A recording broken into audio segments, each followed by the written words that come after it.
ঈদ মানে খুশি, ঈদ মানে আনন্দ। আনন্দের অন্যতম অনুষঙ্গ হলো খাবার। ঈদ উপলক্ষে বাসায় আমরা নানান রকম মুখরোচক খাবার খেয়ে থাকি। ঈদের দিনে সকালে সেমাই, পায়েস, জর্দা পোলাও, কোরমাসহ আরও কত খাবার খেয়ে থাকি। আর কোরবানির ঈদ হওয়ায় গরু বা খাসির মাংসের প্রাধান্য একটু বেশিই থাকে। তাই 40 ঊর্ধ্ব বয়সের মানুষকে খাদ্য গ্রহণে বিশেষ নজর দিতে হবে। তবে একটু বিশেষ নজর দিতে হবে উচ্চ রক্তচাপ ও হৃদরোগীদের জন্য।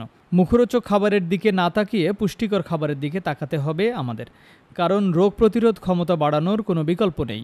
ঈদের খাবারকে মুখরোচক করতে আমরা নানা রকম ঘি ও মশলা ব্যবহার করে থাকি, আর এতেই খাবারে কোলেস্টেরলের মাত্রা কয়েক গুণ বেড়ে যায়। গবেষণায় দেখা গেছে, রক্তে কোলেস্টেরলের মাত্রা বৃদ্ধির সঙ্গে বেশ কিছু অসুস্থতার যোগসূত্র রয়েছে, যেমন মায়োকার্ডিয়াল ইনফার্কশন, ব্রেইন স্ট্রোক ও পেরিফেরাল ভাস্কুলার ডিজিজ।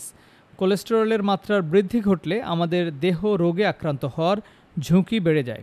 রক্তে কোলেস্টেরলের মাত্রা বৃদ্ধি ঘটলে সারা দেহের রক্তনালীতে স্থানে স্থানে স্তূপকারের কোলেস্টেরল জমা হতে থাকে, যার ফলে রক্তনালীতে ব্লক সৃষ্টি হয়ে থাকে।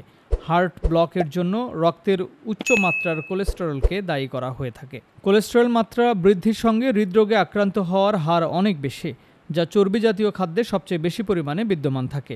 রক্তে এর মাত্রার কিছুটা বৃদ্ধি ঘটলেও কোনো সমস্যা হয় না, তবে অত্যাধিক পরিমাণে বৃদ্ধি ঘটলে হৃদরোগ ও স্ট্রোকের ঝুঁকি বৃদ্ধি পায়।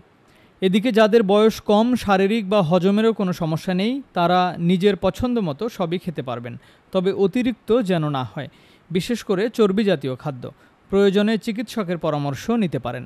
বেশি মাংস খেলে কোষ্ঠকাঠিন্যের সমস্যা বেড়ে যায়। যাদের পাইলস জাতীয় রোগ আছে, তাদের পায়ুপথে জ্বালাপোড়া ও ব্যথা হতে পারে। তাই প্রচুর পরিমাণে পানি, শরবত, ফলের রস, ইসবগুলের ভুসি ও অন্যান্য তরল খাবার বেশি খাবেন। প্রয়োজনে চিকিৎসকের পরামর্শ নেওয়া যেতে পারে। তাই এসব বিষয়ে অবহেলা না করে আমাদের সচেতন হতে হবে। মনে রাখবেন, প্রতিকার নয়, প্রতিরোধ সর্বদা উত্তম। Timeline desk, Dhaka.